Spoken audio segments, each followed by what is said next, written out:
Hello everyone, welcome to UGT. आज हम गाला sample paper 4 के सेक्शन बी का सॉल्यूशन देखेंगे। अगर इससे रिलेटेड आपको इसके सॉल्यूशन की पीडीएफ चाहिए तो हमारे ऐप में अवेलेबल है, आप वहां पे जाइए, आपको वहां मिल जाएगा। चलिए स्टार्ट करते हैं सॉल्यूशन। पहला क्वेश्चन है, right 2 points of difference between exothermic reaction and endothermic reaction. तो ये जो क्वेश्चन है हमारे चैप्टर फर्स्ट से लिया गया है। हमसे पूछा गया है कि what is difference between exothermic and endothermic. तो क्लास, एक्सोथर्मिक रिएक्शंस वो रिएक्शंस होती है जिसमें से हीट रिलीज होती है, मतलब बाहर की तरफ निकलती है। एंडोथर्मिक रिएक्शन वो रिएक्शन होती है जिसके अंदर हीट हमें देनी पड़ती है। जैसे कि फॉर एग्जांपल, जब हम रेस्पिरेशन करते हैं तो हमारी बॉडी से एनर्जी बाहर की तरफ निकलती है, ठीक है। और जब हम फोटोसिंथेसिस करते हैं तो सनलाइट के थ्रू हमें एनर्जी को देना पड़ता है प्लांट्स को। ये क्वेश्चन, ठीक है। हीट इज इन्वॉल्वेड, ठीक है। एग्जाम्पल, रिएक्शन ऑफ क्विकलाइम, ठीक है। सीओ का जब हम वाटर के साथ रिएक्ट करते हैं तो बहुत सारी हीट निकलती है, ये हुआ। यहाँ पे हीट एब्जॉर्ब होती है, वहां पे इवॉल्व हो रही है, बाहर निकल रही है, और यहाँ पे एब्जॉर्ब हो रही है, ठीक है। डिकम्पोजिशन ऑफ लाइमस्टोन, जब लाइमस्टोन का डिकम्पोजिशन करते हैं तो उसमें हमें हीट देनी पड़ती है। चलिए नेक्स्ट क्वेश्चन की तरफ चलते हैं। नेक्स्ट क्वेश्चन हमसे पूछा गया है, what are the common properties of metal. बहुत इजी क्वेश्चन है। मेटल्स की प्रॉपर्टी क्या होती है? मेटल्स की प्रॉपर्टी होती है कि वो लस्ट्रस होते हैं, वो डक्टाइल होते हैं, वो आपके हीट और इलेक्ट्रिसिटी को कंडक्ट करते हैं, आपके लस्ट्रस होते हैं, सोनोरस होते हैं, बहुत सारी प्रॉपर्टीज है। देखिए, ठीक है। सबसे पहले शाइनिंग, तो it is a lustrous property, ठीक है। जनरली जो हमारे मेटल्स होते हैं वो सॉलिड इन नेचर होते हैं, ठीक है। मेटल्स आपके मेलेबिलिटी होती है। मेलेबिलिटी का मतलब क्या होता है? किसी भी मेटल को थिन शीट्स में कन्वर्ट करना इज मेलेबल, ठीक है। They are good conductors of heat and electricity and they have high melting and boiling point. तो जनरली क्या है, सॉलिड्स हैं तो उनका मेल्टिंग और बॉइलिंग पॉइंट क्या होगा? हाई ही होगा। चलिए नेक्स्ट क्वेश्चन की तरफ चलते हैं। नेक्स्ट क्वेश्चन में हमसे पूछा गया है, what is difference between artery and when, ठीक है। तो बेसिकली आर्टरीज एंड वेन्स क्या है? ये हमारी ब्लड वेसल्स है। ब्लड वेसल्स मतलब कि ये क्या करती है, हमारी बॉडी में जो ब्लड होता है उसको एक जगह से दूसरी जगह ले जाने का काम करती है, ठीक है। बट अब इन दोनों के अलग अलग फंक्शंस हैं। जैसे कि हमारी बॉडी में क्या होता है, एक जो हमारी वेन्स है वो क्या करती है, डीऑक्सीजनेटेड ब्लड को कैरी करती है, और जो हमारी आर्टरी है वो हमारे ऑक्सीजनेटेड ब्लड को कैरी करती है। जो हमारी वेन है वो क्या करती है, वो बॉडी से ब्लड को हार्ट की तरफ लेके जाती है, और जो हमारा आर्टरी है वो क्या करता है, वो हार्ट से बॉडी की तरफ ब्लड को लेके जाता है। चलिए देख लेते हैं।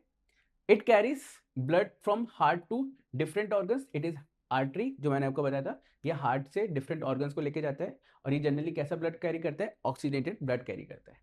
ये क्या करता है, ये ऑर्गन टू हार्ट तक लेके जाता है, और इट कैरीज डीऑक्सीजनेटेड ब्लड। चलिए नेक्स्ट क्वेश्चन की तरफ चलते हैं। नेक्स्ट क्वेश्चन में हमसे पूछा गया है, what how does binary fission और मल्टीपल फिजन इज डिफर। मतलब कि बाइनरी फिजन और मल्टीपल फिजन में क्या डिफरेंस है। तो सबसे पहले हम ये वर्ड का मतलब समझते हैं कि व्हाट इज फिजन। तो फिजन क्या होता है? It is a mode of reproduction. कौन सा reproduction? Asexual mode of reproduction. इसमें क्या होता है कि जब एक पर्टिकुलर ऑर्गेनिज्म, ठीक है, ब्रेक होके, राइट, अपने दो या दो से ज्यादा डॉटर सेल्स प्रोड्यूस करता है या फॉर्म करता है, तो उसको हम फिजन कहते हैं, ठीक है। बाइनरी फिजन क्या होता है? बाइनरी मतलब दो। तो जब एक पेरेंट दो डॉटर सेल्स बनाता है तो इसको हम बोलते हैं बाइनरी फिजन। और जब एक parent more than two daughter cells बनाता है तो उसको हम बोलते हैं मल्टीपल फिजन। तो parent cells splits into two cells, तो इट इज आपका बाइनरी फिजन। और मल्टीपल फिजन में क्या होता है कि जो सिंगल सेल ऑर्गेनिज्म होता है मैनी डॉटर सेल्स में स्प्लिट हो जाता है। चलिए नेक्स्ट क्वेश्चन की तरफ चलते हैं। नेक्स्ट क्वेश्चन में हमसे पूछा गया है, what is the difference between testis and ovaries. तो हमें पता है कि जो टेस्टिस होता है वो मेल्स के अंदर होता है, जो ओवरी होती है वो फीमेल्स के अंदर होती है।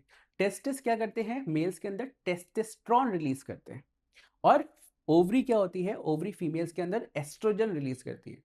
अभी टेस्टोस्टेरोन क्या होता है? टेस्टोस्टेरोन मेल्स के अंदर एक सेकेंडरी सेक्सुअल कैरेक्टर होता है। सेकेंडरी सेक्सुअल कैरेक्टर क्या होता है क्लास? सेकेंडरी सेक्सुअल कैरेक्टर मतलब कि ऐसे कैरेक्टर्स या ऐसे सेक्सुअल कैरेक्टर्स जो एक मेल को फीमेल से और एक फीमेल को मेल से अलग करती है। तो यही क्या है? It is a main reproductive organs. It produces sperms, ठीक है। इट फॉर्म्स मेल गैमेट, जो हमारा टेस्टोस्टेरोन मैंने आपको बताया।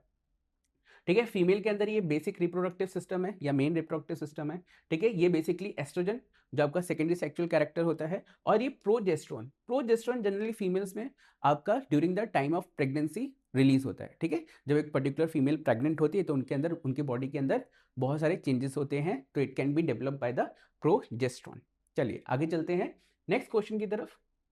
नेक्स्ट क्वेश्चन में पूछा गया as shown in the figure, इस फिगर को देखना है हमें, ठीक है। A thin beam of white light, यहां से एक व्हाइट लाइट आ रही है, ठीक है। Incident on a glass prism, एक ग्लास प्रिज्म के ऊपर पड़ी, forming an spectrum ranging between Y and X, ठीक है। तो ये ग्लास प्रिज्म में हुआ। तो बेसिकली क्या हो रहा है, पहले यहाँ पे इस प्रिज्म के द्वारा जो फंक्शन हो रहा है, it is dispersion of light. क्या होता है क्लास डिस्पर्जन ऑफ लाइट? तो डिस्पर्जन ऑफ लाइट होता है, it is a scattering of light into 7 different colours. जब भी कोई व्हाइट लाइट आपकी स्प्लिट होती है या स्कैटर होती है 7 डिफरेंट कलर्स में, तो उसको हम बोलते हैं डिस्पर्जन, ठीक है। अभी देखो यहाँ पे 7 कलर्स नहीं दिखाए गए हैं, क्योंकि यहाँ पे हमें क्वेश्चंस, वैसे यहाँ पे भी 7 कलर्स होते हैं, बट क्वेश्चन के लिए हमें यहाँ पे सिर्फ 2 रेज दी गई है, ठीक है। एक वाई दिया है, एक एक्स दिया है। हमसे पूछा है कि वाई क्या है और एक्स क्या है। तो देखो क्लास, जो एक्स है वो है हमारा वॉलेट, आपको पता है ना, विबग्योर, VIBGYOR, विबग्योर। तो जो सबसे ज्यादा स्कैटर करता है वो क्या होता है, हमारा वॉलेट इन कलर। जो सबसे कम स्प्लिट करता है वो होता है हमारा रेड। तो यहाँ पे ऑब्वियसली पता चल गया वॉलेट, और यहाँ पे रेड हो गया। चलिए नेक्स्ट क्वेश्चन की तरफ चलते हैं। नेक्स्ट क्वेश्चन हमसे पूछा जा रहा है कि tungsten is exclusively used in filament. तो पहले हम 2 ये वर्ड समझते हैं, ठीक है। What is filament? तो आपने देखा होगा कि हमारे घर में बल्ब यूज किया जाता था। जनरली आजकल सब जगह CFL आ गया है, पर बल्ब यूज होता था जिसकी जो लाइट होती थी वो कुछ येलोइश कलर की होती थी। तो आपने देखा होगा कि उस बल्ब के अंदर क्या हो रहा है, उस बल्ब के अंदर एक पतला सा वायर होता था, ठीक है। तो उस पतले से वायर को हम क्या बोलते हैं, फिलामेंट कहते हैं। अब ये जो फिलामेंट है वो एक पर्टिकुलर टाइप ऑफ मेटल से बनता है, उस मेटल का नाम होता है टंगस्टन, ठीक है। अब हमसे पूछा जा रहा है कि जो ये बेसिकली फिलामेंट है, इसको टंगस्टन से ही क्यों बनाया जाता है, किसी और मेटल से क्यों नहीं बनाया जाता? इसके पीछे रीजन ये है कि टंगस्टन का क्या होता है, high resistance and high resistivity होता है, जिसकी वजह से क्या होता है, उसका melting and boiling point high हो जाता है। मेल्टिंग एंड बॉइलिंग पॉइंट होने की वजह से क्या होता है, उसको हम हाई इलेक्ट्रिसिटी देते हैं तो भी क्या होता है, वो मेल्ट नहीं होता है, और उसकी वजह से वो ग्लो करता है और लाइट फॉर्म करता है, ठीक है। तो इसका देखिए मेल्टिंग पॉइंट बहुत हाई है, ठीक है। वो जनरली मेल्ट नहीं होता हाई टेम्परेचर में, ठीक है। और इट रिटेन्स, मतलब कि रिटेन कर सकता है काफ़ी हाई टेम्परेचर को, हीट जनरेट होता है, ठीक है। ये क्या होता है, हाई फ्लेक्सिबिलिटी, कितना भी आप करिए फ्लेक्सिबल होता है, ठीक है। सबसे इंपॉर्टेंट क्या है, लो रेट ऑफ इवेपोराइजेशन, ठीक है। मतलब कि बेसिकली आप कितना भी इसको टेम्परेचर दीजिए, हाई मेल्टिंग पॉइंट होने की वजह से, राइट, इसका क्या होगा, इवेपोरेशन नहीं होगा। इवेपोरेशन मतलब कि खत्म हो जाना, ठीक है। इस वजह से क्या होता है, हम फिलामेंट को इलेक्ट्रिक लैंप्स में यूज करते हैं। चलिए नेक्स्ट क्वेश्चन की तरफ चलते हैं। तो आगे बढ़ने से पहले मैं आपको एक इन्फॉर्मेशन देना चाहती हूँ कि अगर आप 10 GSEB में हैं और अपने बोर्ड एग्जाम की प्रिपरेशन अच्छे से करना चाहते हैं, तो हमने आपके लिए कोर्स लॉन्च किया है जिसका नाम है वॉरियर बैच। इसमें हम आपको पढ़ाएंगे 2 सब्जेक्ट, मैथ्स और सोशल साइंस। इसमें आपको प्रोवाइड किया जाएगा लाइव लेक्चर्स, उसके साथ साथ रिकॉर्डेड लेक्चर्स भी, फिर previous year question paper solution, regular test conduct कराए जाएंगे, और आप हमको ऐप में मैसेज करके अपने डाउट्स कभी भी क्लियर कर सकते हैं। इसके अलावा गाला पेपर सॉल्यूशन, दोनों ही सब्जेक्ट के गाला पेपर वीडियो सॉल्यूशन मिलेगा और आपको सॉल्यूशन की PDF भी मिल जाएगी। फिर previous year question paper from 2022 to 2025, इसका भी वीडियो सॉल्यूशन प्लस सॉल्यूशन की PDF भी आपको हमारे ऐप में मिल जाएगी। Chapter wise important question and objectives, दोनों ही सब्जेक्ट के IMP क्वेश्चंस चैप्टर वाइज और IMP ऑब्जेक्टिव्स मिलेंगे आपको। Then text book exercise solution social science, maths की जो टेक्स्ट बुक एक्सरसाइज है उसका तो आपको यूट्यूब पर मिल ही रहा है, लेकिन सोशल साइंस में भी जो टेक्स्ट बुक की एक्सरसाइज है उसका सॉल्यूशन भी आपको ऐप में मिल जाएगा। Chapters wise hand written note, social science में जो सारे चैप्टर्स हैं उन सबके हैंड रिटन नोट्स की PDF आपको मिल जाएगी। Introduction plus exercise solution PDF, maths में आपको जितने भी चैप्टर्स हैं उनका इंट्रोडक्शन और सारे एक्सरसाइज की सॉल्यूशन की PDF, ये सारी चीजें हम हमारे ऐप में प्रोवाइड करेंगे आपको। हमारे ऐप का नाम है UGT, जो प्ले स्टोर पर अवेलेबल है, और अगर आप ऐप स्टोर से डाउनलोड करना चाहते हैं तो इसका नाम है माई इंस्टीट्यूट।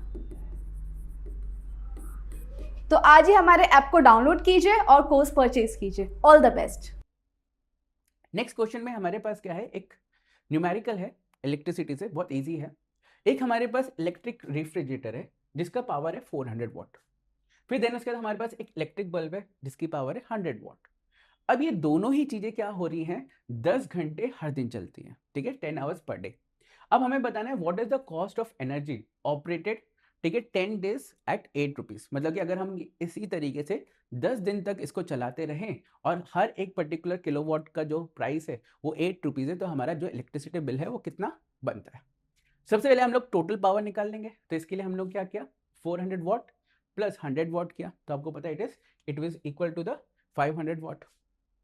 फिर हमने क्या किया, अब क्या चल रहा है, वो एक एक दिन में 10 घंटे चल रहा है, तो हमने क्या किया, इसको 10 से मल्टीप्लाई कर दिया, तो it will equals to the 5000, ठीक है, 10 आवर्स इन अ डे, तो ये 5000 हुआ। और इस बार इस 5000 को फिर हमने 10 डेज से मल्टीप्लाई कर दिया। क्यों 10 डेज से मल्टीप्लाई किया, इसलिए 10 डेज से मल्टीप्लाई किया क्योंकि एक दिन में वो 10 घंटे चल रहा है पर वो 10 दिनों तक चल रहा है, इसलिए ये हुआ, ठीक है। तो यहाँ पे तो बेसिकली 10 इंटू 10, यहाँ पे 100 आवर्स आ गए, ठीक है, टाइम आ गया 100 आवर्स का। तो 500 जो हमने यहाँ से निकाला था मल्टीप्लाई बाई 100, तो it is equal to the 50,000, ठीक है। बेसिकली यहाँ पे किलोवाट नहीं आएगा, यहाँ पे सिर्फ वॉट आवर आएगा। अब जब हमने इसको क्या किया, 5000 को किलोवाट में कन्वर्ट करें, तो हमने इसको 1000 से डिवाइड किया, एक और जीरो आएगा, एक और से किया था, तो 50 किलोवाट आवर आया। अब 50 किलोवाट आवर हमें क्या हुआ, एक दिन में 10 घंटे चलाए और ये 10 दिन तक चलाई, तो उसकी पावर हमें मिल गई, दैट इज 50 किलोवाट आवर। अब हमारे पास 1 किलोवाट का प्राइस कितना है, दैट इज 8, तो हमारे पास 50 किलोवाट का क्या होगा, it is multiplied by 8, then it is 400 rupees. मतलब कि अगर हम इतना यूज करेंगे तो हमारा जो इलेक्ट्रिसिटी बिल है वो कितना आएगा, 400 रुपीज आएगा। चलिए नेक्स्ट क्वेश्चन की तरफ चलते हैं। नेक्स्ट क्वेश्चन में हमसे पूछा गया what is difference between AC and DC. ये बेसिकली आपका question magnetic effect of electric current से है, ठीक है। क्या डिफरेंस होता है एसी और डीसी में, देखिए जो एसी मतलब अल्टरनेटिंग करंट और डीसी मतलब डायरेक्ट करंट।